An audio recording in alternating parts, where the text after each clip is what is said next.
Hello everybody, welcome back to our YouTube channel. Today in this video I am talking about HYLN holding stock.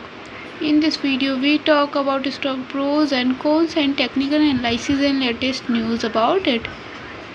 Stock is trading at 1.92 US dollar with 2.54% negative in a day. We can easily see stock was volatile for a day.